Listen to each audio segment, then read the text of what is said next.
who told me Toby was a pet name. Toby Chukudubemwikwe is my correct name.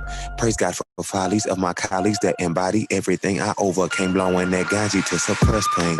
Oh, but I was weak though, so on occasion purple haze would keep me warmer than a peacoat. Debo shouldn't be what you portray when you placebo, but now my flow the cheat code. Every bar is worth a kilo. Oh, every bar is worth a kilo. Oh, every bar is worth a kilo. Oh. Tobe Chukudubemwikwe is my correct name. Yeah, look, hit the ground running like a halfback. Mad black, P365 in my knapsack. Blast that, all who tried to harm me, I don't scratch that. I got 2 kids and I still snap back. Yeah, had to have these girls don't think my pen dead. Hard to sleep on me like a twin bed. Was broke, now I ball like a skinhead. You only get 1 shot, that's what Slim said. Only had 1 wish, worth the rage to vacate. Anything that gave way to poverty. You could tell I move with sovereignty. Obviously, I'm an anomaly. Every bar I speak a novelty. Yeah, we don't ride the wave, we create it. That's how we made it to Beyonce playlist. Toby used to have some open cases, but now we got a crib with open spaces. And I got a crib with open faces. Fuck on basic. Been influenced by the city with the spaceships. Never going back to the spaceship or the spaceship. I'm about to be on the first name basis with Beyonce. All right, folks, I'm waiting for LinkedIn to catch up here. The YouTube is working fine. Thank you, folks, for joining Professionally Black. Hold on real quick, everybody. Get y'all off mute. Okay, you guys can unmute yourself as you need to, but I'm waiting for LinkedIn. YouTube's working fine. Looks like LinkedIn is being slow today. But we're live on YouTube. Hello, family. Thanks for joining Professionally Black. Number 3 now. Who we got on the panel today? Let's go around the horn real quick. There we go, to my left. Miss Rebecca, can you hear us okay? I can hear you. Good afternoon, Rebecca. Rebecca. Hey. Give a little Daryl, quick intro for yourself while I'm playing tech behind the scenes. Okay, great. Good afternoon, everybody, brothers and sisters. I'm Rebecca Ratliff. I am a mediator, arbitrator, and consultant with a national practice, Capital City Mediations. I have a background in insurance claims for 25 years, and I took my skill sets and rolled into a mediation practice, which I enjoy. I love my people and love collaborating and bringing out the issues that prevent us from collaborating. So thank you for having me today. No problemo. Awesome. Next, we got Mr. Pierre Campbell. You might as well say, Mr. Let's Go. Oh, man. I love helping leaders understand their value. That's what I do. I love helping leaders understand their value, because we understand the value of our jobs, but we don't necessarily understand the value of ourselves. So that's what I do. I help people understand their value, articulate their value so that they can have higher earning potential.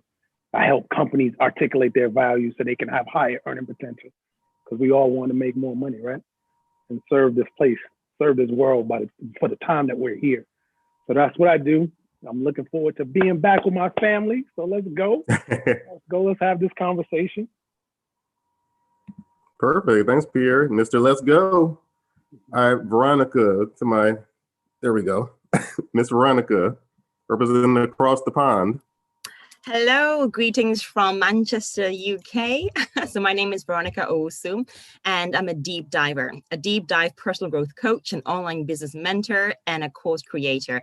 I turn passionate business owners into fearless warriors by packaging their gold dust and creating an online training course that they can deliver and transform the world with your knowledge, with your expertise, with your talents. I call it the gold dust effect, unleashing the fearless warrior within so that you can serve more powerfully, with focus, with clarity, and with unshakable confidence. So that's me, V. Thanks, Veronica, the V Power Coach. And then right below me, Miss Liz, brand new to Professionally Black. Liz, let people know who you are and what you do. Sure. Hi. Thank you for having me. My name is Liz Lipa, Elizabeth Lipa. Everybody calls me Liz. And I have a 20-year career in higher education. I started in admissions, and then about a decade ago made a transition to become a faculty member So I've been teaching college for the past decade. About 6 years ago, I made a transition into instructional design. So I currently design online courses and have been doing that for a small private career college. And recently, in the past 6 months, became a podcaster. So I co-host a podcast called Ed Up Experience, where we interview higher education leaders, college presidents, higher education thought leaders from across the country, and they weigh in about all of the different issues that are affecting higher education. As we all know, with COVID-19, the recent refocus on racial equity and injustice, there is a real burden on higher education to step up and take a real good look at what they're doing to prepare future leaders. So that is some of my focus, and that has been for the past 6 months. I'm looking forward to weighing in on how we can continue to do that as a community. Awesome. Very succinct delivery. I appreciate that. Miss Ramona Houston, also an educator. Let us know who you are and what you do. Oh, Ramona, can you hear me okay? Okay, there you go. Perfect. Good afternoon. Yes, I was unmuting myself. Good afternoon, everybody. I am Ramona Houston, and I'm an American historian. My area of expertise is African American and Mexican American history and the Black and Brown efforts to create social change in the U.S. My work focuses on helping people and organizations live and work sin fronteras, which in Spanish means without borders, and helping people deal with race and race issues so that we can work together to make America and the world a much better place. I am a host of the Empowerment Zone podcast, which focuses on the empowerment of the African American and Latino communities. So we explore conversations about various aspects of empowerment, political empowerment, social, educational, and we also promote health, wellness, and service. Additionally, as a social entrepreneur, I'm a social impact strategist, and I help athletes, entertainers, and businesses to use their power and platforms to make a social impact. I am so delighted to be here today with Professionally Black and discuss some serious issues on how we can collaborate and work together more. Thank you for having me. Thanks, Ramona. Awesome. My fellow Georgia Planet Chamber of Commerce member and the brandpreneur himself, Nick Nelson. Good afternoon. My name is Nick F. Nelson. I own a company by the name of Brandpreneur and go by the name Brandpreneur. I help remarkable people, products, and organizations get noticed. I do that by helping you to enhance your professional reputation and influence online, leveraging social media. Happy to be here. Succinct. Gotta love the alpha for being succinct and to the point. Hey, Sabrina, thanks, Queen, for jumping on here. Go ahead, Sabrina, go off mute. Oh, you're on mute right now. There you go. Hi, guys. This is my very first time on here, and I'm excited to be amongst such talent throughout the Black community. My name is Sabrina Newby. I'm the CEO of the Coastal Georgia Minority Chamber, as well as the CGMCC, The Market. And I am here in Liberty County, Georgia, but we operate within the 17 outlining counties on the coastal Georgia area. So we do a lot of things with development, economic development. That's our wheelhouse. And for me, pretty much, I am a connector and a creator. I am a serial entrepreneur. I have an international brand called Bougie Natural. It's a natural hair product. I've been in business for about 11 years, and I continue to connect people with either resources, opportunities, or I create them. So I'm really excited about being here with you guys and creating with you. Awesome. Thanks, Sabrina. Mr. Brian Jennings, only Black payroll company in the world, probably. Go ahead, Brian. Hi, hey everyone. Glad to be here again. Brian Jennings, Next Generation Payroll, Black-owned platform that surprisingly beats out the top 8 competitors in terms of functionality of providing payroll, making sure that also you have a resource that can help you to streamline your operations, also we have grown also into helping small businesses compete with Fortune 500 companies, Fortune 50 companies for the space online, digitally, and being discovered. Our focal point is making sure that businesses that work with us are going to be successful, and the risk is off the table. Address the risk, and the growth and the success comes after. I like that. And last but not least, the tea spiller herself, Madison Butler. If y'all have not seen Madison Butler's posts, you're sleeping. Madison, let them know what you actually do besides make people go crazy with posts. So in my real job, I have 6 dogs that are barking in the background. I'm the VP of people at Source Craft Cocktails, and I am also the COO and chief facilitator at Sea Pine Make Space, which is an HR consulting firm. Awesome. So we might have 1 or 2 people jump in at the end, but you guys know me, the guy at the bow tie. LinkedIn is acting weird. So thank you for our YouTube family. We're going to catch up with the YouTube comments. We had Rosalind Krieger come here from LinkedIn to watch it here. Thank you, Rosalind. It's Stephanie Cole. I bring greetings from Harlem. Thanks from Harlem, New York. I think we had some New York people earlier talking about that. Nene Abdul said, hello, family. And then we also had Linda Simmons said, good afternoon. I'm honored to join you all. So the topic today, Professionally Black, was basically something I thought of a while ago to kind of have a safe place for us to talk about being professionals as Black folks. So I want to talk about something that's kind of taboo, but this is a safe place and we'll keep it positive. There's not as much synergy in the Black community as other cultures sometimes working together. And that's maybe just my own perception, but just working together and collaborating. I want to help facilitate why do you think that doesn't happen as much as it happens in other cultures? Like, what can we do to influence more things like this? Because this is synergy right here. All of us being here together is synergy for that. And I wanted to open up with Sabrina just because, Sabrina, you're making a platform to help bring minority businesses together. So talk about that platform real quick and why that was important to you to kind of make a place for minority-owned businesses to work together. Well, we created the Coastal Georgia Minority Chamber platform, the market, because there was no resource that was just centered for African-American business owners. And what I had seen throughout my years is of being on so many different social media platforms like LinkedIn, for one, Facebook, is we have all of this information and it's so much talent, but a lot of the information that's been given out on these platforms are being given away for free. And a lot of the information, other people basically, they grab it and then they go out and they create it.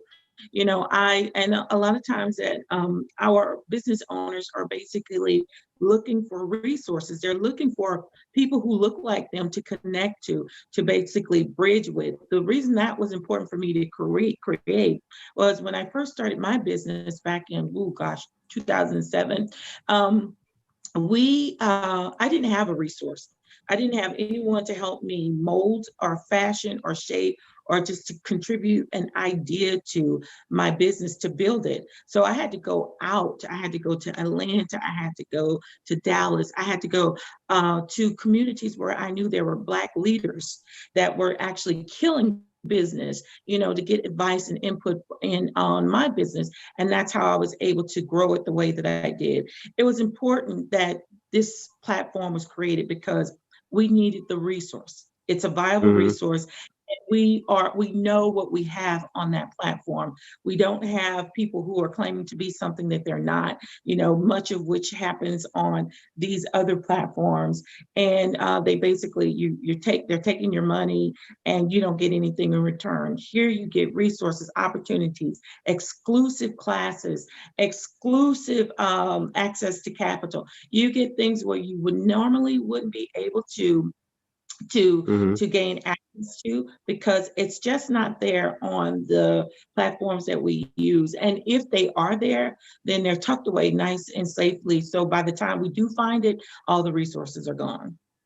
And that makes me think, Nick, I mean, when you built your business, you're very unapologetically Black and focused on the Black population and giving resources. And I know the headshot is kind of a way to help you develop people, but as you kind of made that decision to do that, because it wasn't just recently for people that think you just started doing it, why do you think that didn't happen more? Because you're the only person I see really focusing on the Black male and woman for photography to help give them resources. So why do you think it's not more of that happening right now in your vantage point?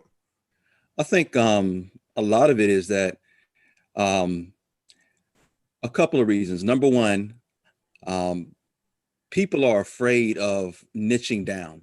They're afraid of niching down to a specific, segment and owning, saying, you know what, I proudly accept that this is my target market. And I think that there has been the thought process for years in terms of, well, I don't want to just say I work with Black people. Even when I worked in agency world, I owned an agency for years. And part of what tended to be the case is that it started getting watered down, where multicultural marketing firms were encouraged now to go and be all things to everybody. So instead of saying, yes, I own and target Black people, no, well, you can't do that. We have to be, experts in everything. And it's not just one race, but it's looking at the whole spectrum. And that's fine. But what I've learned is that there are riches and niches. And that if you double down on a specific segment and you're talking to someone, what you end up doing is you speak to them in a language that they understand, that other people might not even get. It's called code. Like, I speak in code all the time. Code that, not necessarily, if you're not my target audience, you're not necessarily going to understand, or it will seem a bit over the top, maybe a little odd, maybe a little too much in your face or what have you. But for those who speak my language or speak the same code that I'm talking to, it resonates. Your ears perk up. You're like, okay, I understand what that's about. One of the things that I've learned, though, in dealing in business and dealing with a lot of Black people, we ask ourselves, well, why don't we do this more often? And why aren't we engaged? And why aren't we participating more often? The number one, if this were Jeopardy, it would be who's going to lead it for 100, Alex, right? It's always who's going to lead it, whose name going to be on the sign, what we going to call it. It's ownership, right? We're afraid to give up ownership. And that's the biggest thing that I see. And the biggest mistake that I see being made is that we want to have, 100% of $100, right? Instead of, 20% of $100 million. Right. And I think it's that mentality that, that trusting and things of that nature, some of the stuff that has been built over the years that we have got to relinquish and let go of. But that's the reason why I target and I specialize in. I say I specialize in because I don't turn down anybody, but I'm built for Black. Yeah, you mentioned something about code too that made me think about Madison, because the Madison, when you're speaking in your post, you have coding kind of that some people don't agree with. And Liz, even the same thing. I want both of you to weigh in on this. Sometimes the communication with the collaboration, like, you can probably be more comfortable talking to your audience. So talk about that for you, because you're basically in HR, so you're basically finding various different types of people. But do you see that sometimes the messaging makes it hard for people to collaborate? Like, basically, if they put their code hat on, they're not as able to collaborate because they're not speaking their authentic self, you think? So when I'm actually at work, my work voice is probably very different than like my online voice. So people don't necessarily have a hard time collaborating with me, because as a leader, I recognize I have to alter my communication style to better optimize my team, which is very different from when I'm speaking content-wise. And I think content-wise, I get a lot of, flack and a lot of feedback that I'm really aggressive and I'm not nice enough and I'm not polite enough. And like, that's fine. It's not my job to be polite or to be nice or to make people comfortable. At the end of the day, my job is to continue to fight for equity for Black people. And if that makes you uncomfortable, then you're probably not my people, and that's completely fine with me. Do you think that, and Liz, I want you to weigh in on this too, because both of you post very good content for the Black community. Do you think sometimes that creates a barrier, that people don't feel that they're, Black enough maybe, or they're not doing enough, that they feel like, oh, I can't work with her because I'm not the same level? So I think for me, unfortunately, I think in corporate America, we're really conditioned to believe there's like a right way to be Black. And I'm not that person. I'm not the right way. And so people feel like associating with me alters their ability to be successful in corporate America, because we've decided that the right way to be Black is to straighten our hair and to put on our phone voices from 9 to 5 and all of this stuff that I just refuse to do. So I, especially from people who are in generations a little bit older than me, I get the why can't you just be nice to racists, or why do you agitate racists? And, like, why are you doing this? I'm scared of you. Like, I literally had a Black woman tell me she was scared of me the other day, and I was like, ma'am, I'm 5'2". I'm not very scary.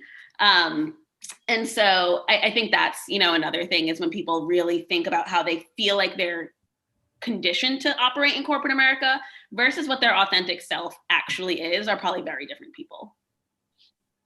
Yeah, Liz, I want you to weigh in on that too, because you put content out there that is also the Black agenda, kind of focusing on us. Do you think people have the same thing where they think, I can't be that kind of Black, so I can't work with her?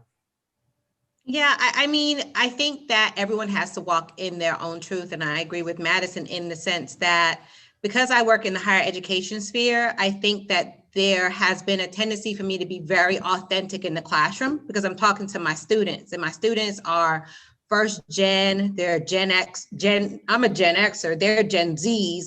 So they want you to keep it real. Like, you have to come with like a language that they can relate to, or they find that you're unattainable. And I've been used to being very authentic in the classroom, but then when I'm interacting with faculty or administration, I've tended to dampen down and be a little bit more middle of the road in terms of my messaging. And I think that over the past 6 months, I've kind of come out of my shell and just come to the realization that that does not serve me well. It doesn't serve my audience well. I think that that's just been an evolution for myself, in that I've always been more authentic in the classroom talking to my students because I know my students want me to keep it real. But I think that there's been more of a tendency for me to seek approval. I did a post today about the idea, Tyler Perry talked about it, the idea that we're always seeking approval. I think as Black folk, we tend to seek approval from the dominant culture because we tend to feel like in order for us to be acceptable in society, we have to talk a certain way, look a certain way, act a certain way. And I think over the past 6 months, many of us have realized that the floodgates have opened, and we've realized that it doesn't matter what you do or how you do it or how you say it.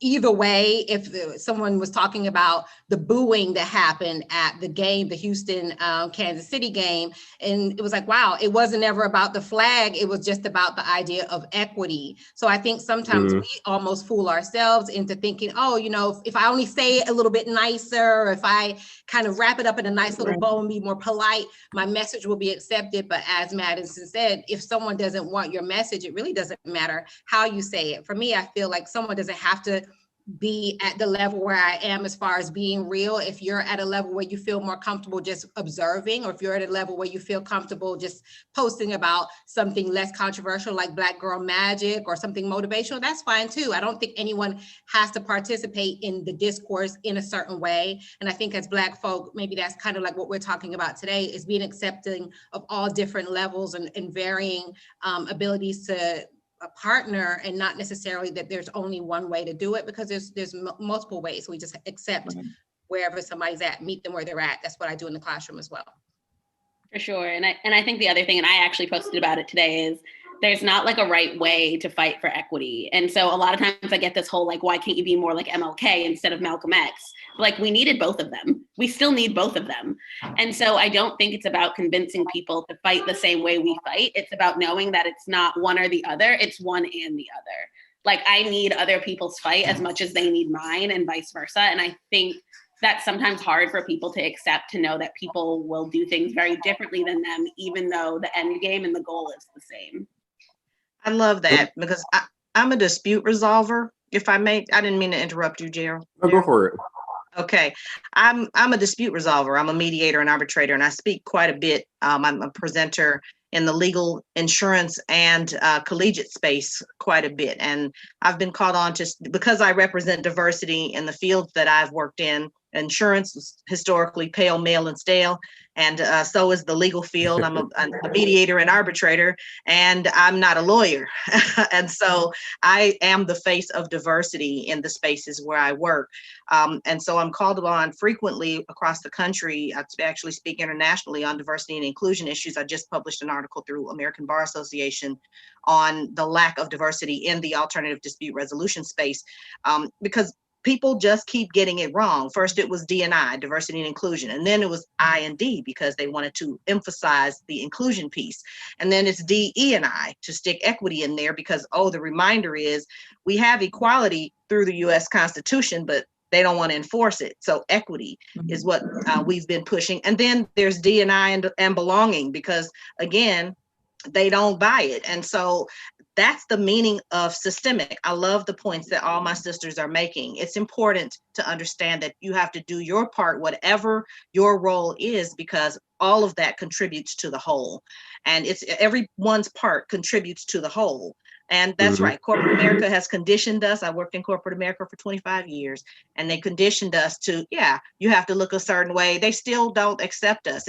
That is what systemic is about. It is an institutionalized way of keeping us down. And the thing that I want to emphasize, and what this conversation is about, is that internal incohesiveness enables external divisiveness. So we have got to stick together. We have to make sure that we don't buy into the systemic ills that come from slavery, because you can't move toward freedom with a slave mentality.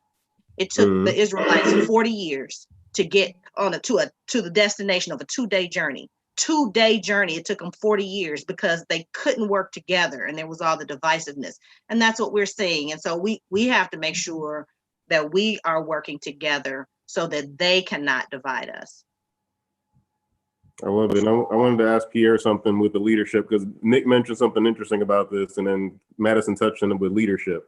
We always reference MLK and Malcolm X all the time, and there's kind of almost a vacuum or a black hole of black leadership right now. So would you say kind of agree with Nick with what he said about it's really about the leadership, that we're always worried about who's going to be the first person on it versus individual leaders stepping up on a small level? Yes, I agree. And I also think about the perspective of programming. The reason why we think about leadership from the pointing finger perspective, the leader over there, who's going to be the leader or the face of this initiative, is because we've been programmed to think that way. People have not been programmed to see themselves as leaders. Right. So what I'm doing right now is, I always like to call myself like a mind surgeon, is helping people to understand that you are a leader. Every single person that was born to be a leader. So Pierre Campbell's definition of leadership is leading in your area of gifting. When people lead in their area of gifting, that's leadership. It's not just about followers. It's not just about titles. Titles doesn't make you a leader. Having a title of an organization, you're an executive, you're a manager, okay, big deal. When you talk about collaboration, I'm going to go back into that. I learned it from football. Every single player on a football team has to play their position. I don't care how good Tom Brady is, y'all, or whoever your favorite quarterback is, or whoever your favorite player is. I don't care how good that person is. Tom Brady cannot play the football game without only playing his position. And so if we can grasp that analogy and grasp that idea of, oh, I'm a leader, and I have a responsibility to bring my talents, my gifts, my strengths to the organization or to whatever the initiative is, then we can play and we can collaborate as a team. And that's the angle of leadership that I try to bring, because we are really focused on title. And I want to say this, Nick, I love what you said earlier. Something about niches and I don't want to say the bad word because that's what's coming to my mind. Yeah, there's riches in niches. There's riches in niches. Let's go. Okay, Nick, that is very powerful. Why is that powerful? Because then your customers, your clients can be attracted to you because they know exactly who you are. They know exactly. I say, okay, hey, I know I want to go to Nick because Nick is going to make me the brand. I'm going to be the brand, so I love that, Nick. I just wanted to make sure I shared that because my brother, Nick, he always drops those gems, boom, and then walks back and sits back. Like, you said one thing, Pierre, that I think is very powerful in terms of how Tom Brady, he has to play his position. But the other thing that I've learned is that he has to trust his teammate, right? You got to trust your teammate. And a part of, I feel that is so challenging in business is trusting other people to do things, trusting Yep. them to play their part, trusting that their intentions are aligned with your intentions, that they are authentic and genuine. One of the things that I've even learned is that you have to understand, what is a person's intent. Intent is very important. Why does a person even want to be on your team? Do they want to be on your team because they think they're just going to get a win and they just want to ride? Or are they really there to participate even when you are down, right? And the points are down, and you gotta fight to get back and put points back up on the board. But that's a part of, collaboration and working together, is finding individuals that have the same intent as you, that have a same drive as you, right? And who are also smart in another area that you are not smart in, right? The last thing I want to be is, as you say, the smartest person in the room, or I need other people that are smart where I am weak, right? As great as I am with branding, there are other areas that I either don't want to touch, or that I'm just not as good in, that I need someone who is excellent in, that holds that same degree of excellence and care, and we work together towards a common good. So, I love that reference that you gave, Pierre, in terms of it, but a lot of it has to do with also, do I trust my teammate? And so speaking of smart people in the room, I want to make sure I bring Miss B. Giles into the conversation. Oh my gosh, she's smart. Very smart. Hello, everyone. And I love the analogy that you all have started, because I want to piggyback on that analogy and also chime in with something that Rebecca said. Especially when we're talking about this idea of Black people working together, it's a lot easier for collaboration when you're coming from a winning team perspective. People always want to collaborate when we bring in Tom Brady, even though we had the eyebrows go up, we saw everybody like, oh, he did not say Tom Brady because we don't like Tom Brady. You can't knock that that's a winning team. So everybody's drawn to that collaboration. And so, speaking to Rebecca, I'm also a mediator, and I've had to mediate when businesses fell apart. When I'm working with predominantly white businesses falling apart, it fell apart, we'll try again, because failure is an option. If we fail, we'll pick back up because we're already on a winning team.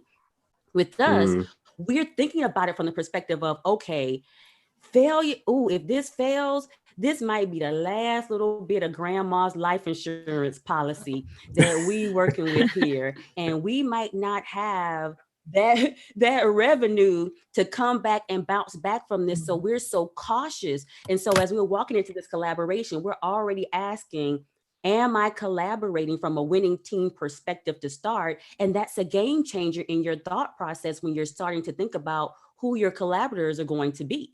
And we can't just negate that idea of, okay, it's a process that we have to navigate and be intentional about, but also the intentionality of saying, okay, how do we work together and create a winning team? How do we build a team from the ground up? How do we say, hey, you know what? You got a LeBron James, let's build this team around him. And that's when we talked about that when Nick was talking earlier about that ownership.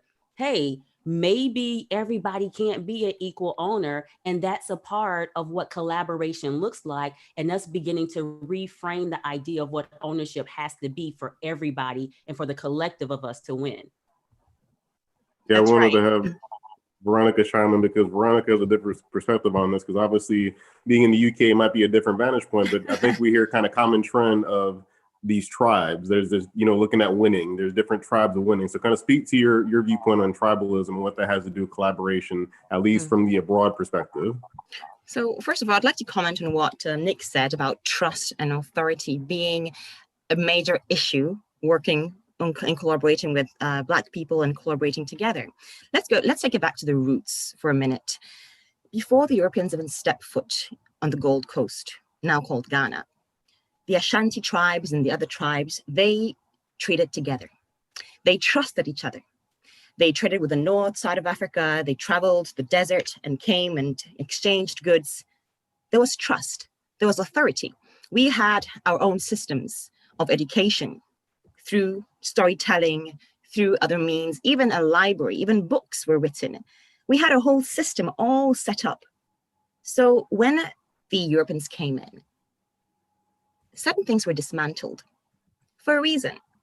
And when the pillars of power, meaning your educational system, your health system, your food system, how where you get your food from, when all that, we were sustainable. We had all those systems. So we had our trust, we had our integrity, we had authority, and we did business. We traded within the tribes, within other African countries. So where did that all go? Why is it different now? Because those pillars of power have been dismantled.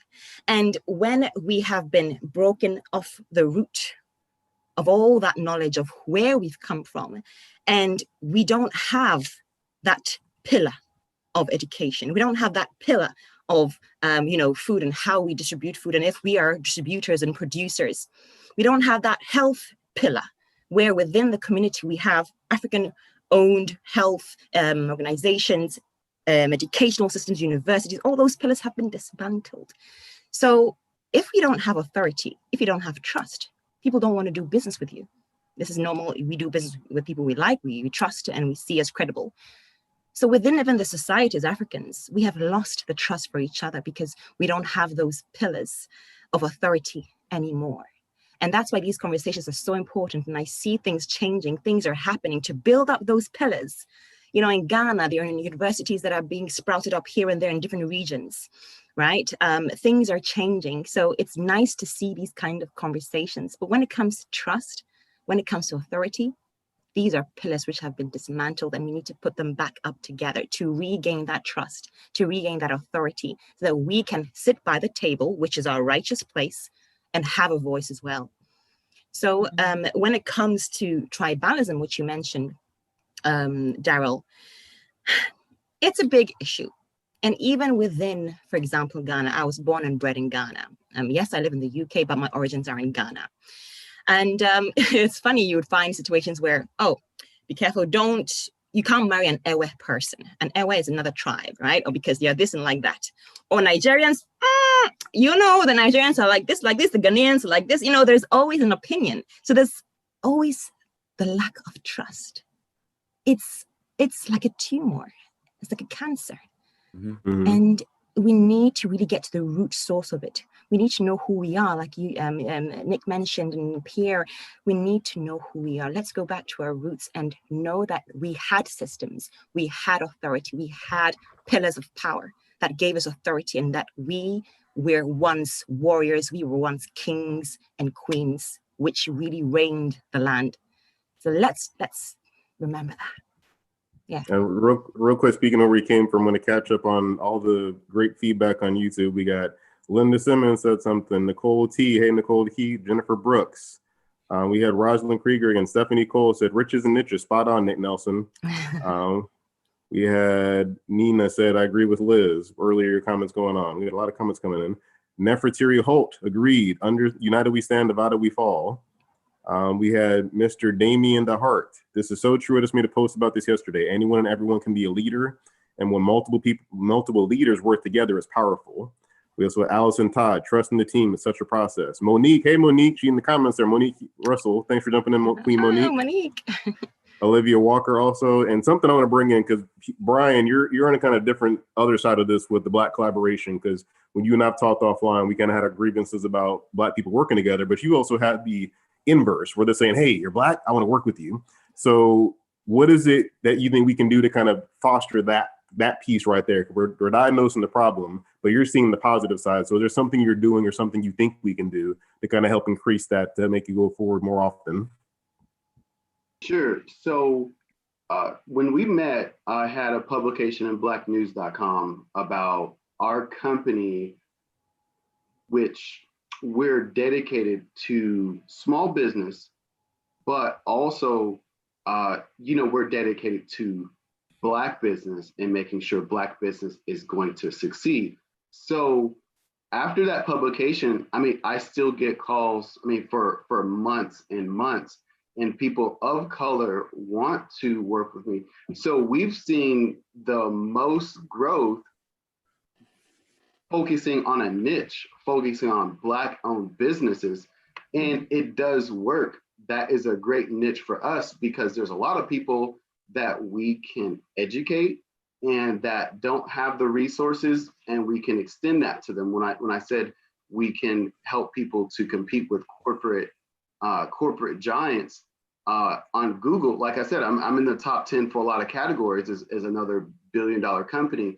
People need that information, right?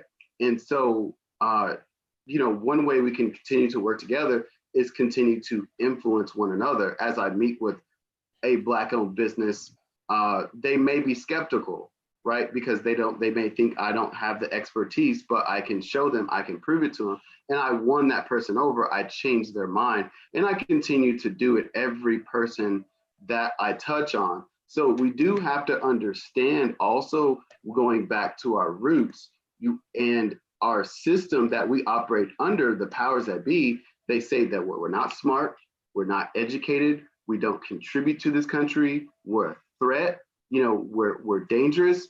We have in the media, we're portrayed as just being athletes only. So what we have to continue to do in order to break down these barriers is also generate our own narratives and take control of the narrative and think, all right, so if someone says Black folks are crab in the bucket, for example, that's something that we've always heard, or Black folks don't do right, or hey, I did business with Ray Ray and them and I got burned, right?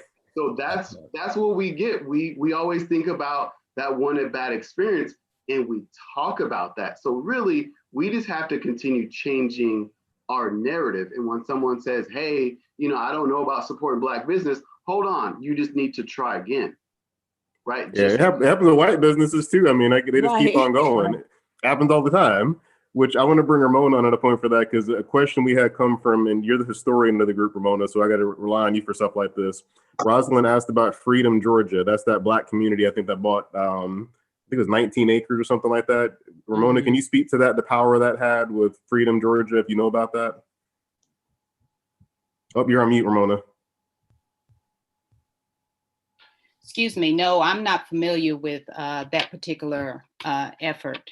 But I did want to speak to the issue of trust. One of the things that, I posted on yesterday is that I posted yesterday on LinkedIn is the realities of slavery in the African-American community. The only way you can control a community is through psychological slavery.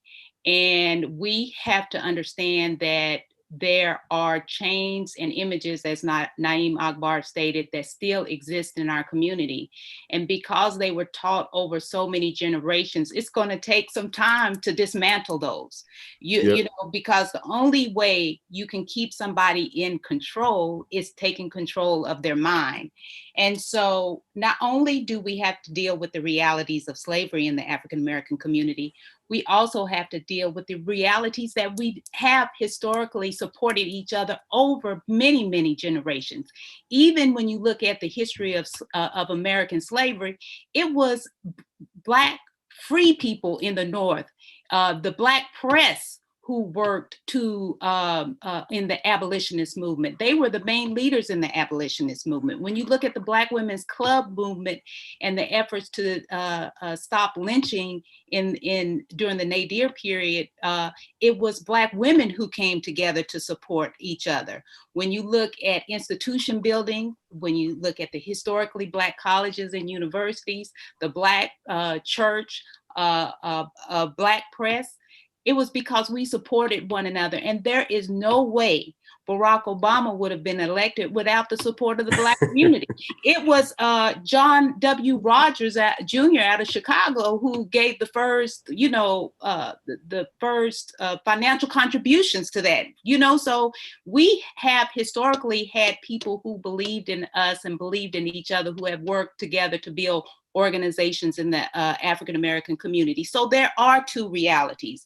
The question is, which reality are we going to focus on, right? And so we've got to focus on the supporting one another, but we also, when and I've had some people to call me out on it. I'm, just to give some personal, just a personal testimony. I'm from a small town in Texas, and where, there hateration. I'm light skinned. I have long hair. All these smart, in the accelerated classes, and a lot of people, my peers used to say she wants to be white. It wasn't until I got to Atlanta, in the Atlanta University Center with all those Black intellectuals, that I was around affirming people. And so I was afraid for a long time of Black women. I just assumed they didn't like me, right? Yeah. And some people called me out and said, hey, these people they really like you, and you're not embracing them. And then I had to realize it was me, and I had to dismantle those ideas that I had been taught as a child, or my experiences as a child. So we have to do it. We have to address these issues individually and collectively as a community. And once we do that, we can continue to collaborate. And you collaborate by networking, finding out people who are experts in your field. When you can't get the business, you refer somebody else that you know can do the work, right? Not just because they're Black, but because they're Black and they can do the work, and they represent Black excellence. So anyway, I think that once we continue to look at both realities, we'll be more successful in terms of supporting each other personally and professionally. I want the people in the audience real quick to comment. If you heard when you were a kid in the comments, if you heard talking proper was being white, or being good in school was being white, because as a military kid, my friends were joking like, you're the only Black kid in the class most of the time. And I know everybody here is probably old enough that you heard as a kid, speaking proper, getting good grades was being white. I don't know if you guys heard that. It might have just been me on my island. But I cut off somebody who's I was gonna say, I want to piggyback on what Ramona said, is that, and when she said we have a decision to make, I think we have to be intentional about it. And that's where we're going to get over. It can't be this happenstance byproduct of an interaction. We have to be intentional. I'll give you a great example. When I was saying, you know what, I need some branding done, I went out and looked who is out there killing the game brand and looking at their stuff. And I landed on Nick. I had been watching Nick for over a year, but I was intentional. When the opportunity presents itself, I am going to work with him. The same thing was true. Hey, I got on the phone with Monique. Hey, Monique, you know what's happening right now?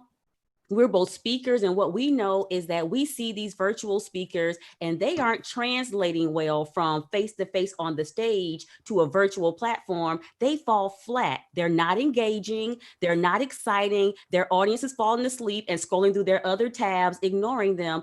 What can we do to create something? I was intentional about searching Monique out, and we created this virtual presentation mastermind where we're teaching speakers how to now go from the stage and still be engaging in a virtual environment. We have to be intentional if we're going to be successful about the collective. Yeah, and I think also that comes from I'm sorry, I just want to just quickly say, and this I think resonates with everything that Veronica said.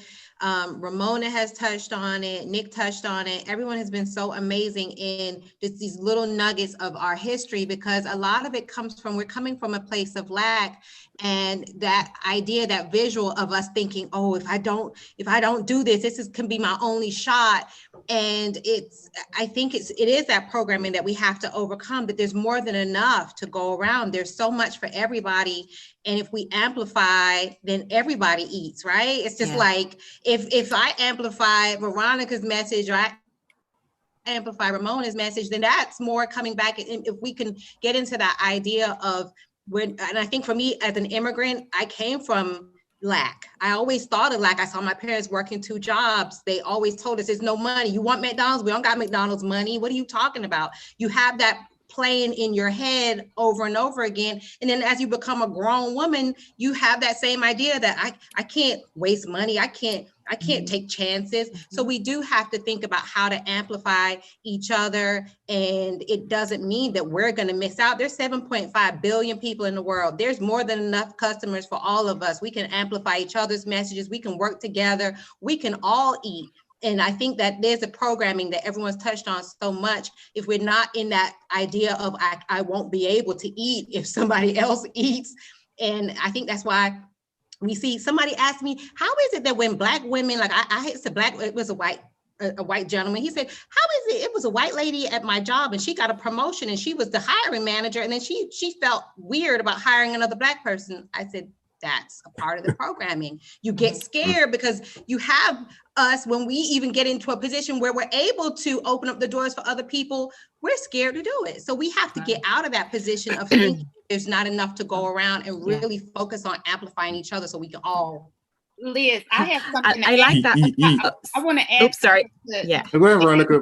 Veronica's going first. Hold on, Ramona. Oh, okay. Thank you, Daryl. The word amplify, the word support, and I don't want to forget about my homeland as well, because my roots are in Ghana and I've never been to America, but we're all African Americans, African. When I think of support, when I think of amplifying, I think of Ghana, for example. I think of the people that would rather buy a mango jam from Europe than from a Ghanaian made producer, that they'd rather buy chicken wings or chicken legs or whole chicken from another country rather than from the Ghanaian farmers that spend hours, creating these farms and producing. We don't even buy from ourselves in Ghana. When I was in Ghana last, before COVID hit, I was surprised how we don't support even our own Ghanaian entrepreneurs and business owners and farmers. And I want to go back to Ghana and do something about it. I think sometimes when we talk about support and amplifying, let's remember our roots and let's remember the country where we come from and support there as well, where we can. Mm-hmm. Ramona, you have something to add to that real quick? Yeah, I wanted to add something to what Liz said. And I think Byron spoke to it a little as well, is this whole other aspect of risk. The reality is, when in terms of business or in whether you're or employment, our risk runway is much shorter for us than other people. We, in many ways, we talked about making mistakes and afraid to take risks. It's because it's higher risk for us, and we have to accept that reality. Yes, there other groups may have access to more money, whereas someone said we only have our grandmother's inheritance. And once we lose that, it's over. So I think we have to deal with the reality. Yes, there's abundance that the universe provides, but also we have a shorter runway. And what does that mean when we make decisions? So if I am the manager and I'm afraid to hire, risk and hire that young Black girl, it's because if I do and she makes a mistake, that could hurt me and other Black managers. That's a reality, and if I make a mistake and get the wrong partner and all of my resources are used up, I can't afford to go into business anymore. So I think that's something that we have to discuss, is the realities of our short runways professionally, whether we're independent or whether we're employed by somebody else. You know what I call that, Ramon? You know what I call that? I call that. That's why I don't do business with Black folk. Yeah, that's what that is. How many times y'all heard that? That's how I mean, seriously. That's why. Too many times. That's why I don't do it. That's why I don't do it. That's why I don't do it. I tried. It's like you have one bad experience. You have one bad experience. Yeah, try again. One. I did it. Hold on. I did. Hold on. Then I'm like, I did my part. I tried. I did my part for my people. I surely did. I did. Now I'm just going to go to what I know or what I trust is better, right? That whole risk tolerance thing, I think, is so important because we just don't have it with us, because you're right. There is additional pressures that are placed on us in terms of, and it's sad. It's sad that there are, but us working together is, we've got to get beyond that, and we got to give us some grace and mercy. We got to understand, that their mistakes may be made, right? But that doesn't mean that you just give up on us collectively as a whole, period. It's okay, maybe that partner wasn't the right one. Maybe that individual wasn't the right one. You keep on trying. I mean, other people do, other cultures, other races, they do, right? When the last time you heard a white person say, that's why I don't hire white people? Now the world of hiring would shut down if that happened. Right. When last time you heard that? You know what? That's why I'm fool. Another white person be like, that's why I'm fool white people. You know, that's mental programming. I've never heard that, but it's programming. It's programming. They don't say that. They don't say that. They don't say that.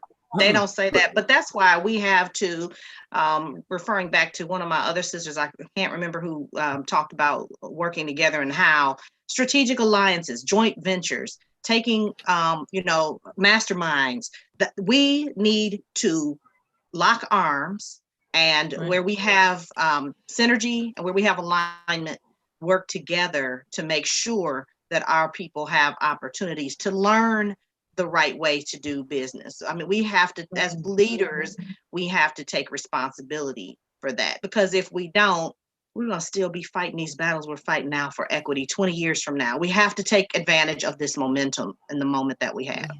And I think the way to do that is also to ask better questions.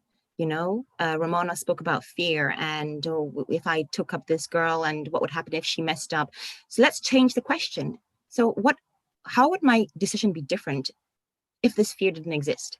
Or if this, false evidence appearing real didn't exist? What kind of decision would I make? Would I make the same decision? You know, is my opinion or my vision disillusioned by a narrative which actually is not originally mine? So I think with better questions as leaders, we can get better answers and hence better results. So it also starts with asking ourselves really better questions. Right. And I want to speak to what Veronica said too. Oftentimes we also have to take ownership of our poor decision-making skills. Yeah. So I was talking to a person and she said, oh, I hired a Black photographer and they did a horrible job. And I said, what research did you do? Because I can drop the name of 3 solid Black photographers right now because I've done my research. Oh, this restaurant had poor customer service. Well, did you read their Yelp rating?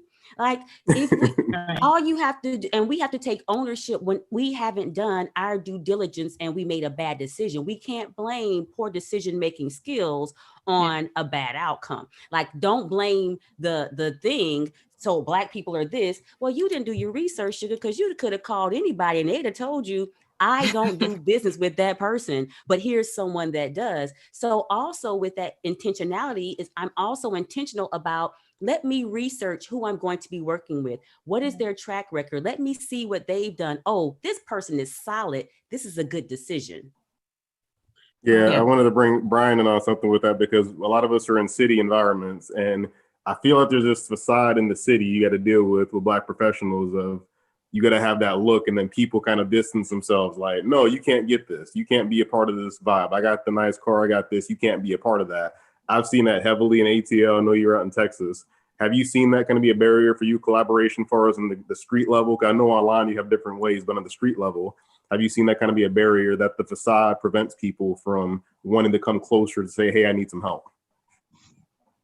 I don't really see, well, actually, we do have this, thing going on, where if I'm a Black professional and then there's someone else that's a professional that I know pretty well, that's in my inner circle, it's happened to me so many times. People in my inner circle decide to go do business elsewhere, and that we have a reputable thing that we have going on.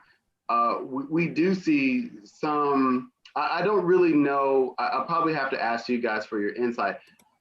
I don't really understand why people decide not to do business with you when when they know that you actually are a quality person.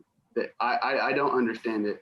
One thing I did want to add on is that we do have some personal responsibility as individuals, which we've all said multiple times, to do the right thing and to do the right thing by us, but also do the right thing by our ancestry as well. So in the United States, there are many times that we are just stripped of what we worked for. I mean, we started out 400 years behind. That's one reason why you should continue to do business Black, is because we don't have that head start, right? And then also afterwards, we had the Freedom Bank, which was stripped of us. That was Black-owned bank. Then also, we had the Tulsa, which everybody knows about, but there's also the Wilmington 1895. You look that up. We had our own, and that is stripped from us. So for me personally, I make decisions based on my ancestry and what has been taken from us. So I feel personally responsible for helping to build back what was taken from us, because I don't think there's going to be any reparations anytime soon that's going to come down the No. I mean, we already know that. So Yeah. if we know that's not coming, if we know that these things are a burden to us, you have to try Black. Like, you can't make decisions based on just yourself in your little bubble. You have to think much bigger than that. So for me, personal story, I was talking with one of my clients and I said, well, maybe, and this is kind of put in my head, I need to have a multicultural environment, Black and white and Hispanic and all those other things. But that way, sorry, kids coming in this way. So, my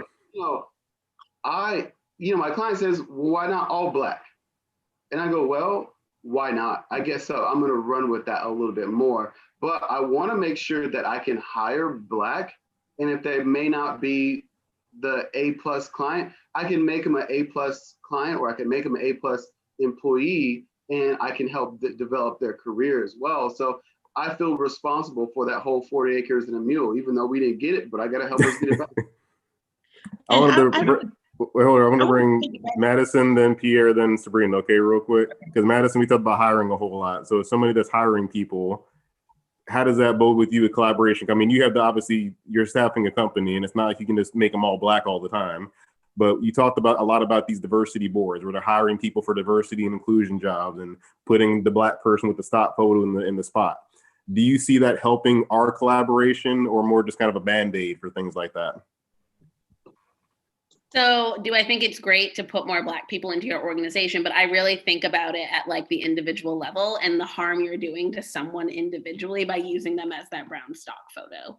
So when I think about hiring, I really think about the environment I'm creating for someone before I bring them in. And so when I see companies who hire a chief diversity officer and just like slap them up there with no ability to make change, no ability to make decision, and kind of just like throwing them on this hamster wheel, like, of course it's good to look like you have Black people, but you're harming people. And so that's really what I focus on, is like the harm that we do as organizations by doing stuff like that, if that makes sense.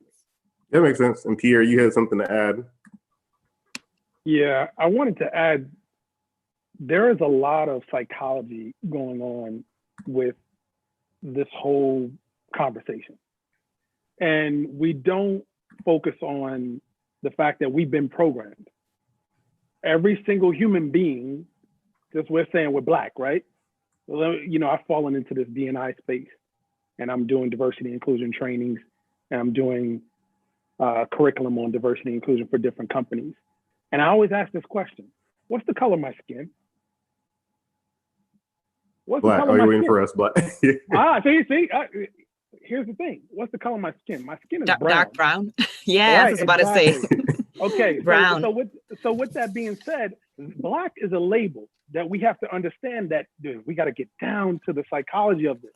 Black is a label that I've accepted. Yes, I'm proud to be Black. And yes, don't get it twisted, I'm Black. But then at the same time, here's the other thing that I understand. I understand that I'm a human being.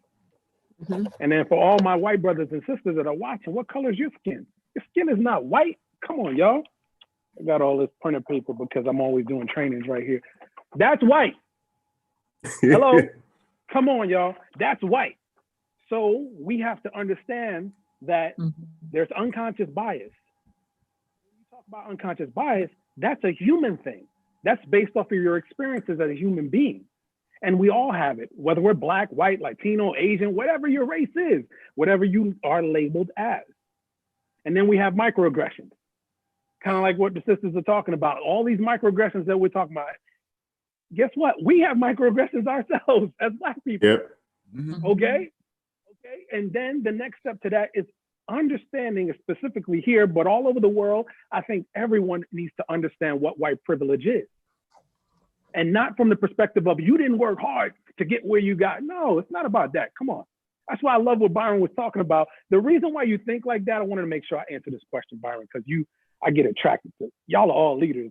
But every time somebody asks a question and it's like, oh, come on. The reason why you think the way you think, Byron, is because you're a leader. You think like, okay, I have to own our ancestors. I own that. So subconsciously, you are making decisions based off of your leadership thought process. Does that make sense?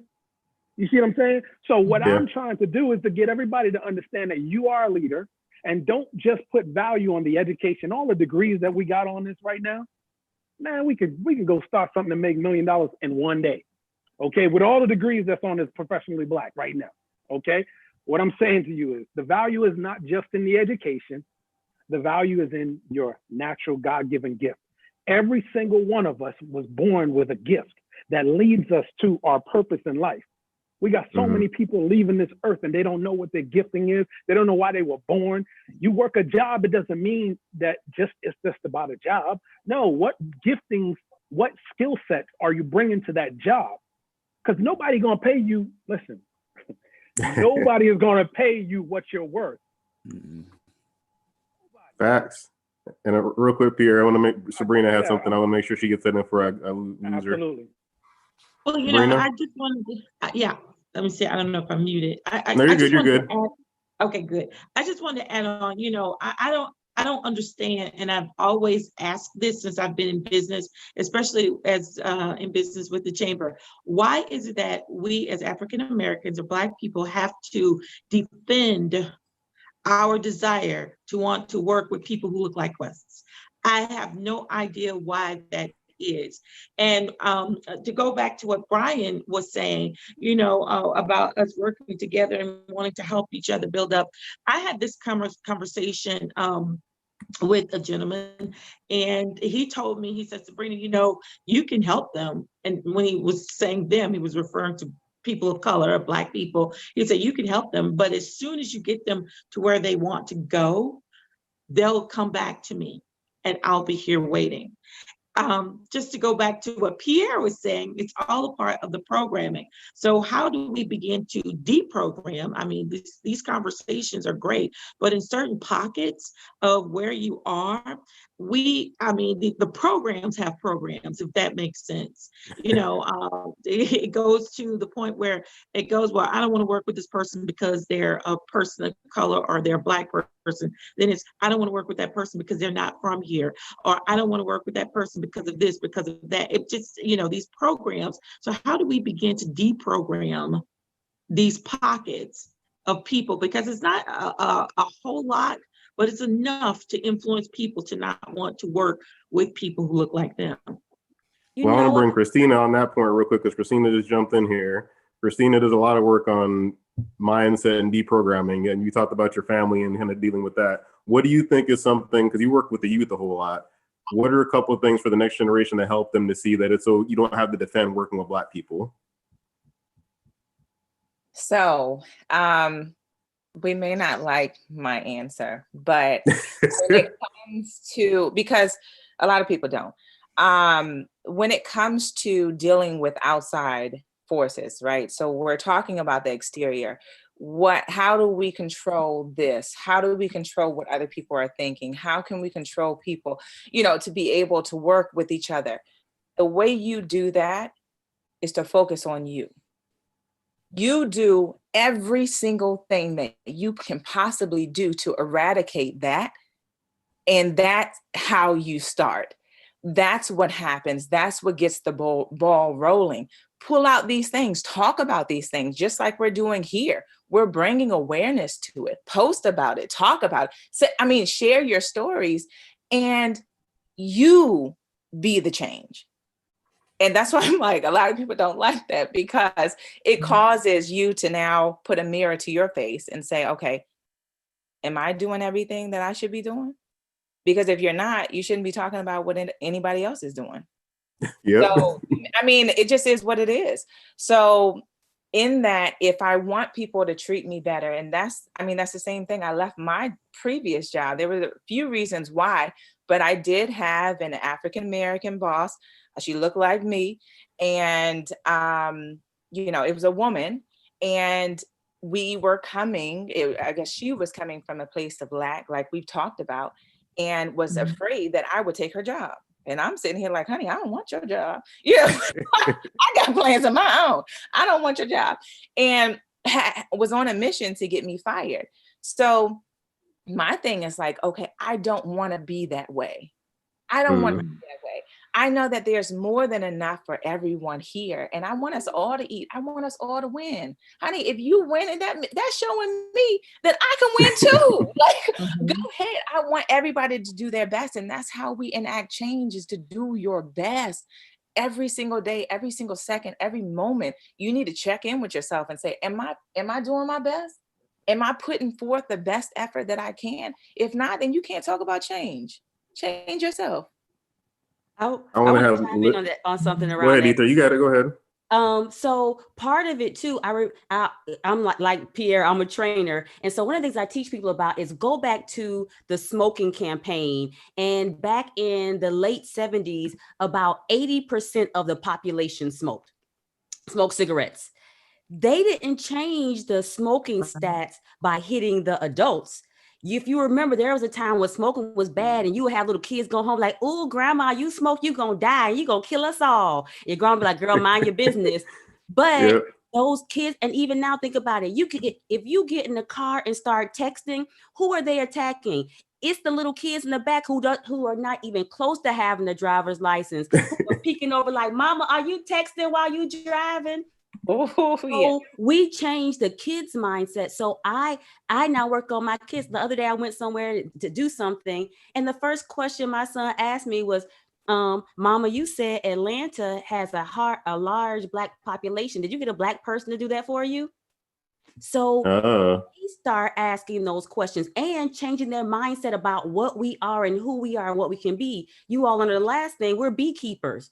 They now, in their mind, if I need honey, there has to be a Black. What if we are Black beekeepers? What is there not that a Black person does? So if we start changing the mentality, and not just our white kids, our Black kids, but even our white counterparts, I need for you to work with your children about what Black people can and be and do, because expand their minds, because that's how this works. I'm like Pierre, I have white brothers and sisters who are very close allies, and they are out there in the community. And like Madison was talking about hiring. When I'm looking at hiring in the Atlanta area, I go into organizations and say, hey, wait a minute.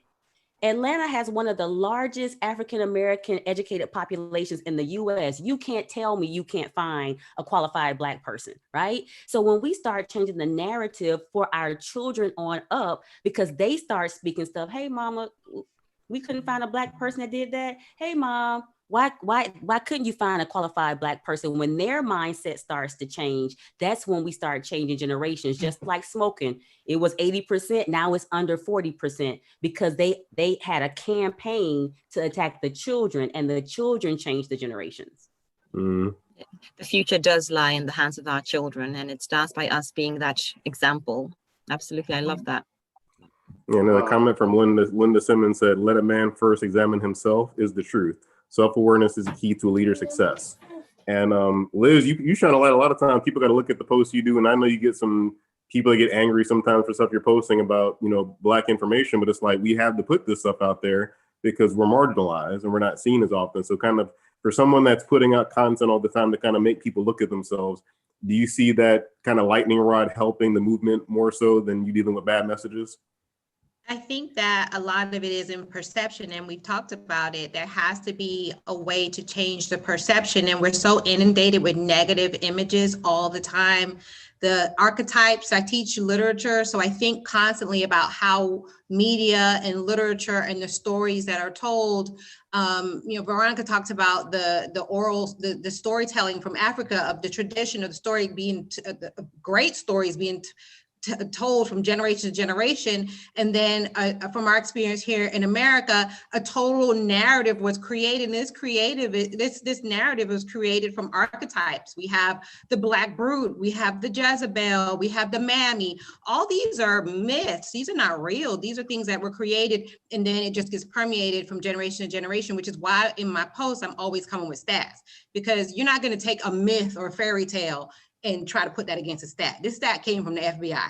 This stat came from BLS.gov. So you want to put a mammy up there or welfare mom, that's not accurate, because the percentage of white folk on welfare is higher. So I'm going to take my stat and put that against your welfare mom narrative that you came up with, because it's just not accurate. You cannot put that against a stat that came from the government. So I think that's why I always try to come with my receipts, because you cannot put your story or what you saw on social media or a meme or something against something that came from the federal government. We have to get comfortable with the idea, I think, of confronting some of these narratives, because these narratives, these stories that have been told, and they're actually what is making people believe that Black people, we're 13% of the population, but we're actually, all the crime is for Black people, all the welfare is Black people. How can that possibly be true?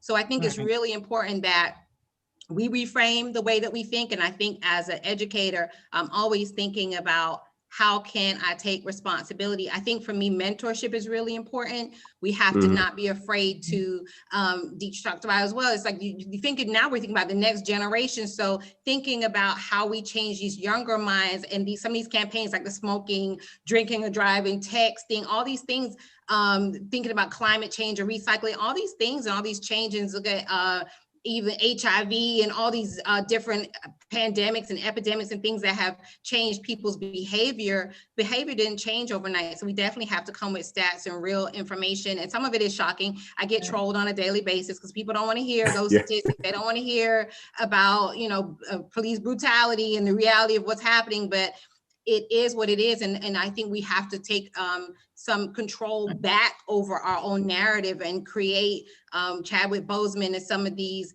amazing people in the media, whether it's in the popular media, whether it's movies, whether it's us on social media, whether it's us in our business and our relationships with each other. We have to take control over our own narrative, because only through changing our own narrative can we change the direction that we're going in this country. This story that's been told has been a bestseller for 400 years. This creation that they've made of Black folk, of us being something superhuman, supernatural, you just do drugs. I worked in the addiction treatment field, and I told my husband, who also works in the field, how is it that we're in the 80s, crack, it was like, oh, you just like to do drugs. And now that Tommy has gotten into his mom's Percocets, now it's a disease, because a narrative created, and they're able to shift the direction. So we need to do the same thing. We need to make sure that we're taking control of our own story, because only by taking control of our own story, if that means that I love working with Black people, I amplify Black women's voices. If I see you do a post, I'm putting 50 likes on that post, because me posting and saying, I love what you're saying and you're amazing, and that doesn't take away from my shine, because you're going to get shine, I'm going to get shine, we all get shine. And I think if we keep doing that again and again and again, we will change that narrative. I want Brian to jump in real quick, because we're gonna do a whole another hour. We start talking about the methamphetamine being a disease. But go ahead, Brian. So the thing about the narrative, and we talked about it also with this whole squabbling and fighting, like, oh, you trying to take my job, or I'm not gonna do business with you because I don't want you to get to the top. I mean, obviously we do need to work together, but really the bigger enemy isn't really other small businesses. It's not other Black businesses. It's the 10% that own 90% of America, right? These people are, they set the narrative. They are sitting back, making money, not doing anything off of stock, right? And dividends, right? And we have to wake up and say, all right, well, let me say this too. In the 70s, when we talked about the 70s, what happened in the 70s was the labor unions in America, that was just the demise of labor unions, because the political people, the store-bought politicians got rid of those and got rid of their power and bargaining power. You remember people used to get the picket signs like, we're not working till you, give me the raise, all those kind of things. That's all gone. So in the 70s, the gross domestic product was going up like this. So businesses are making money. These Fortune 100, Fortune 50 companies, they are making money. But then you see wages, they're just like this. We're still making the same amount of money as what we used to since the 70s. I mean, that's a long time. 50 years, wages have not changed. That's because these companies that are making money, they're not sharing it. We're not, wages are not going up with gross domestic product. So if that's the case, we're going to have to attack these larger corporations. So as businesses, we do have to band together to make sure we're all doing well, because when all the small guys do well, we're getting more of the wealth back. I mean, we're too busy thinking about, oh, well, we're arguing about what she's doing and what he's doing. No, let's just support each other, because we got to get these big wigs out of here, dominate the market. So again, think about the small guy. Next time you need to make a purchase, the small company. Linda Simmons put something real quick. Linda Simmons said the first world businesses make it impossible to support the local. When Veronica was talking about that, these first world corporations make it hard to support local just because they get the price so low that it makes it hard for you to kind of say, well, I want to support Black, but it's more expensive. But I think that's what's happening in Ghana, is that you have the large corporations possibly taken away from that. But go ahead, Veronica. Just to comment what Brian was saying. I just lost my trail of thought because my little girl just came in.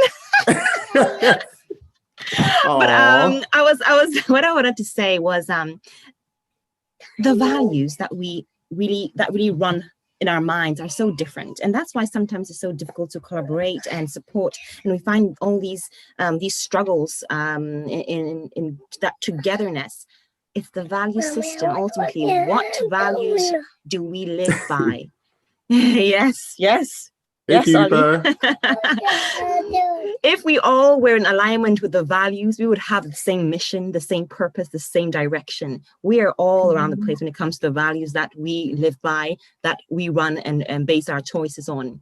We need to align our values as Africans, as African Americans, and create a mission which is all aligned with that value. Is that possible? That is a great question. Will it ever happen? We're all aligned? Yes. I pray that one day, yes, because ultimately we need to be aligned. Very good. But as you was talking, I thought, and you guys mentioned the large corporations, I thought about how there's the mentality and psychology is so strong that there's this big narrative of pushing, well, Black Lives Matter is Marxist. It's a Marxist environment. They're trying to push Marxism. And I feel like when Brian was talking about that, the old concept of Marxism, I feel like is outdated sometimes when you think about that, the old concept, and Ramona can speak on this more probably. These old constructs of psychology we're throwing sociology, Marxism, we throwing these old constructs out there to scare people when they don't really realize that might have changed the mentality of that, because when employers are giving more to their employees, that should be a good thing.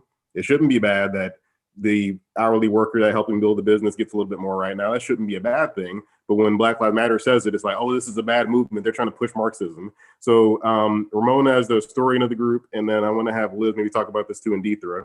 What do you think about that, these old constructs being used to kind of help keep the vision going on right now? Well, I think in terms of the old constructs, what has happened is they have redefined those constructs as negative, right?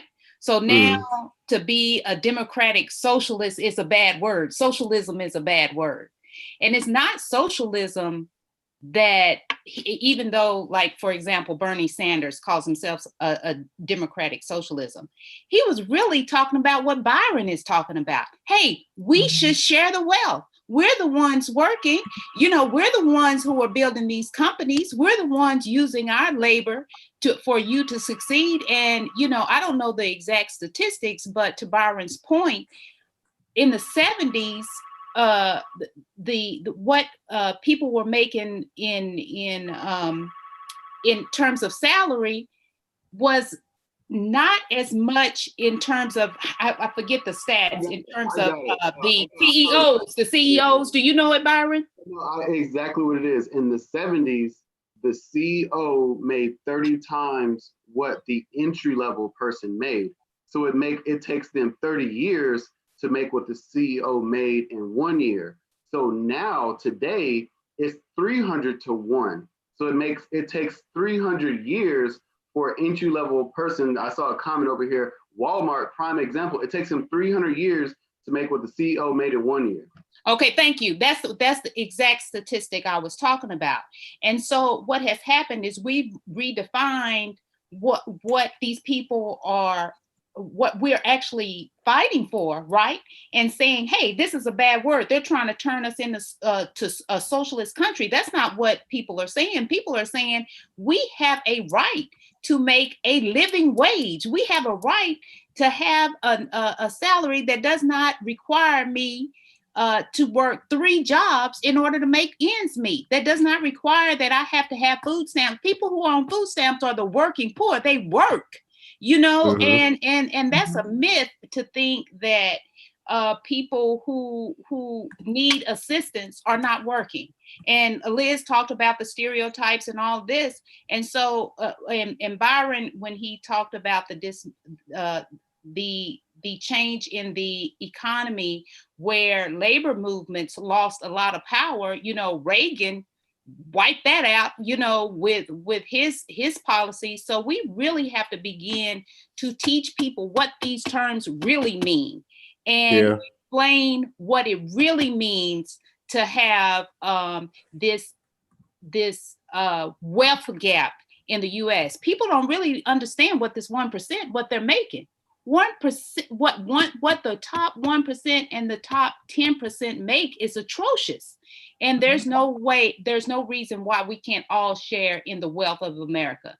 And there's no reason why we should have homelessness, why we should have hunger, why we should have a prison industrial complex and all these things, prisons for profits in America. Everybody should be able to share in the abundance that this country creates.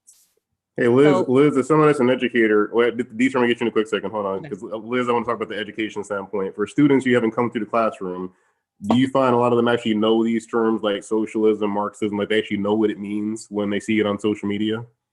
Oh, we've done a really poor job in our K through 12, as well as in our college education, higher education systems of educating students, even on the bare basic skills that they need to be successful in the workplace, let alone some of these terminologies that they need to understand.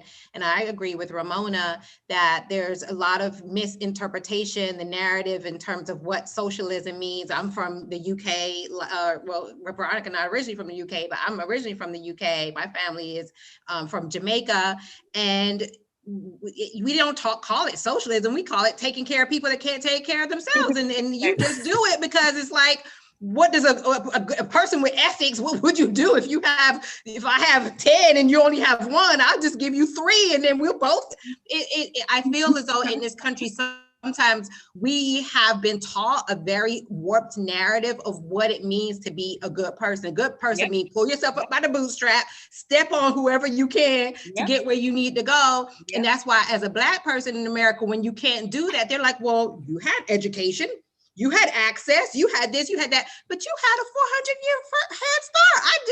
I'm just coming out of slavery in 1865, sir. How can I possibly 2 generations out of slavery be able to close that wealth gap when your family has been here since the 1600s? And even if you were an immigrant, obviously immigrants that came through Ellis Island had a totally different experience than immigrants came over here on a slave ship. So immigrants was what they were calling them in the history books. I've seen that with my own eyes in a history book that I taught 8th grade American history. And it did say immigrant workers, and it did say, oh, slavery wasn't such a, you know, they were happy. And I'm like, where are these narratives coming from? So we definitely are not teaching children. We're not teaching our young adults. This is why it's so important for us to take that narrative, because it's not in the best interest of the mainstream, the dominant culture, to really talk about these things. We have this whole idea of white fragility and all these other different terminologies that are popping up. But at the end of the day, nobody really wants to talk about the issues of race. Nobody really wants to confront them.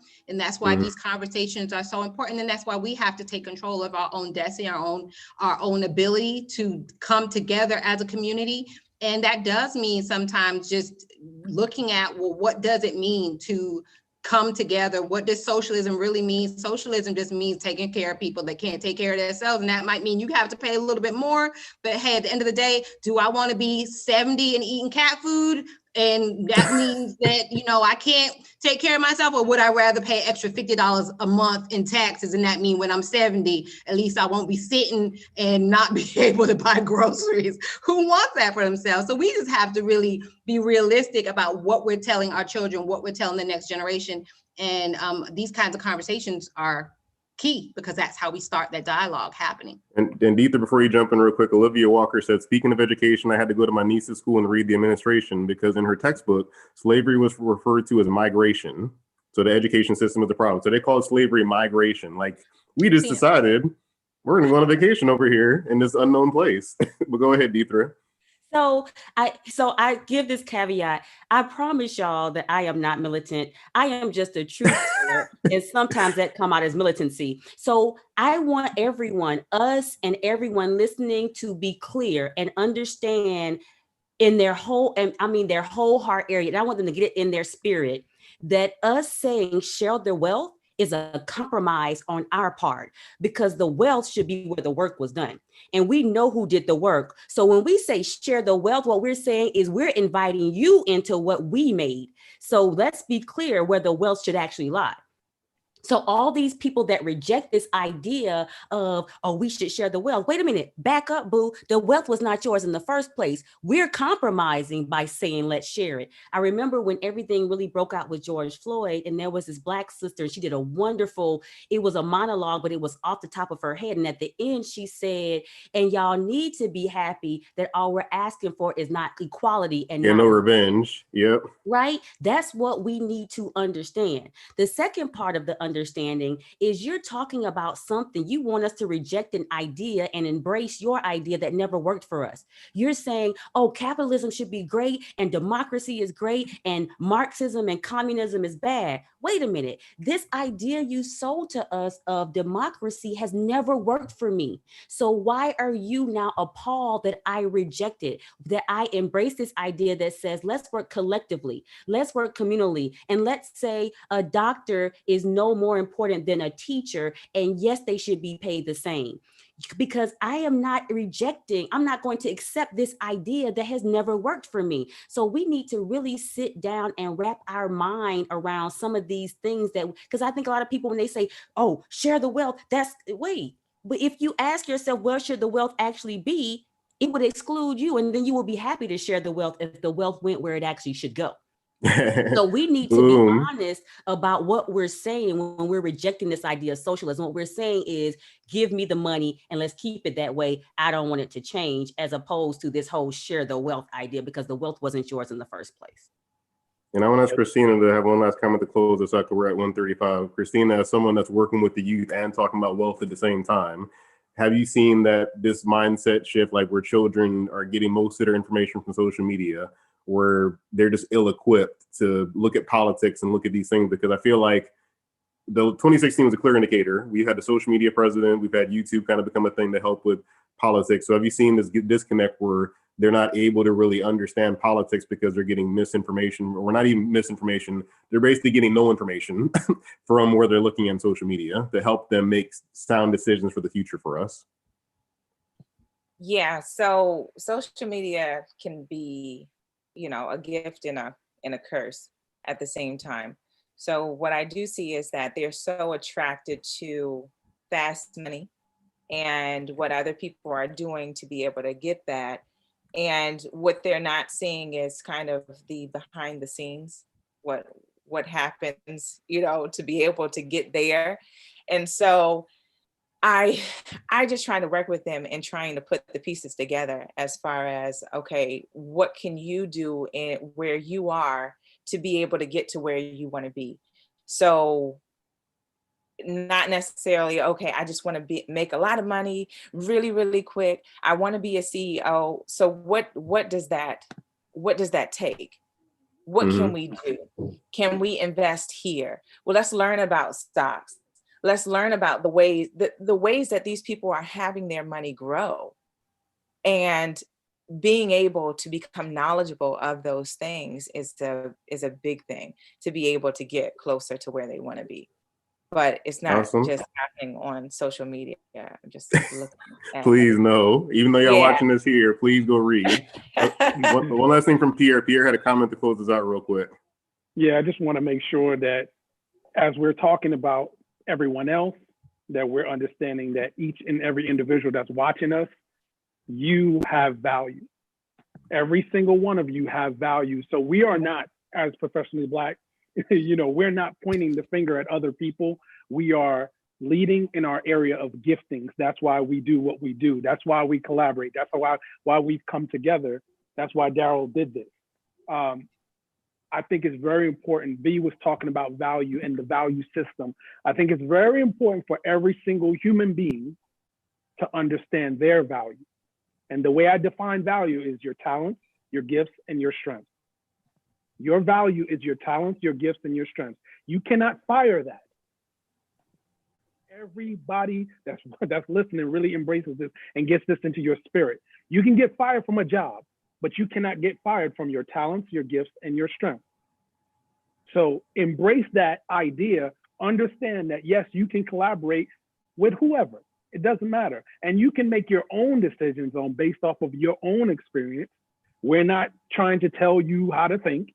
We're just telling you to think. Please think. That's all I had to say. Please. And any other final comments from Ramona or Liz or Brian? I guess Ramona first, because there you go. Yes, in all of these discussions, we often talk about the challenges, but to Pierre's point, we also have to talk about the solutions. And so I just want to leave the audience with 5 solutions on how African Americans can support one another.